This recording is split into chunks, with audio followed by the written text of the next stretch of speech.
বন্ধু বান্ধবের কাছে আসে, স্বার্থে দুনিয়ায় কেউ ভালোবাসে না।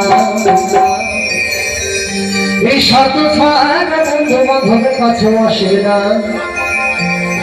এই বিনা স্বার্থে দুনিয়ায় কেউ ভালোবাসে না। এই স্বার্থ ছাড়া ভালোবাসে শুধু আমার মা।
একটি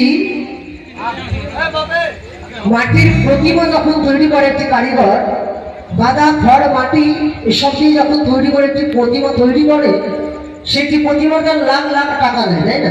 একটি প্রতিমা তৈরি করার জন্য। কিন্তু আমার মা দেখুন 10 মাস 10 দিন গর্ভে ধারা করে প্রসব জ্বালা সহ্য করে আমাকে এত সুন্দরভাবে একটা দেহ সাজিয়ে দিয়েছে, তার বিনিময়ে কিঞ্চিত মাত্র একটা টাকাও দেয়নি। কি মায়ের আপনারা চেয়েছেন? একটি সন্তানকে জন্ম দিয়েছেন বলে সে সন্তানের কাছে টাকা পয়সা চেয়েছেন? সেটি কোনো মাই চাইতে পারে না, তাই না? তাই তো বাড়ির ভাষায় পদকর্তা লিখেছে, মায় আমার এত সুন্দর দেহ সাজাই দিও বলল নিরোনা, মায় আমার এত সুন্দর দেহ করে দিও পয়সা চাইল না। এই স্বার্থ ছাড়া ভালোবাসে শুধু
বুকের সুধাপন করাই অন্য নিল না,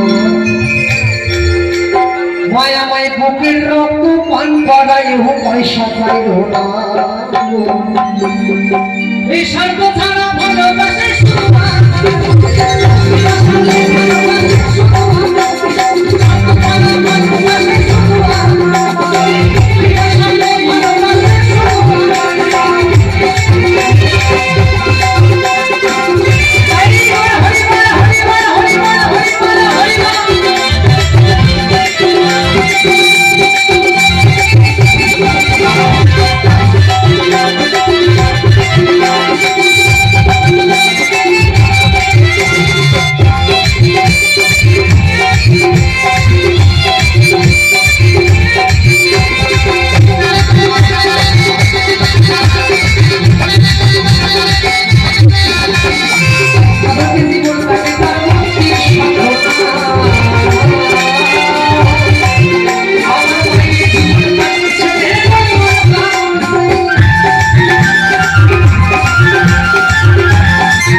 দেখবে একটি সন্তানকে জন্ম দেওয়ার পর সেই সন্তানটার প্রতি বহু পরিশ্রম করতে হয়, তাই না?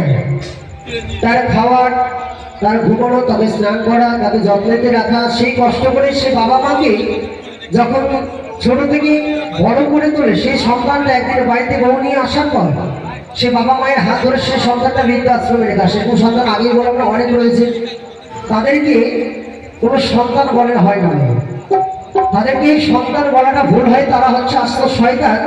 আর সেই শয়তানদের জন্যই নবীন কুমার আরেকটি কথা লিখেছেন, একটু লক্ষ্য করে শুনবেন কেমন।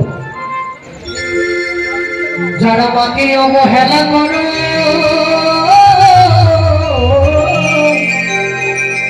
যারা মা বাবাকে অবহেলা করো, যারা মাকে অবহেলা করো, শত্রু আমার সেই জমায়, তারাই আমার গান শোনো, তারা আমাকে ভালোবাসে, তারা আমাকে ভালোবাসে, তারা আমাকে গান শোনো। এই সন্তান ভালোবাসে শুধু আমার মা, ভালোবাসে শুধু আমার মা।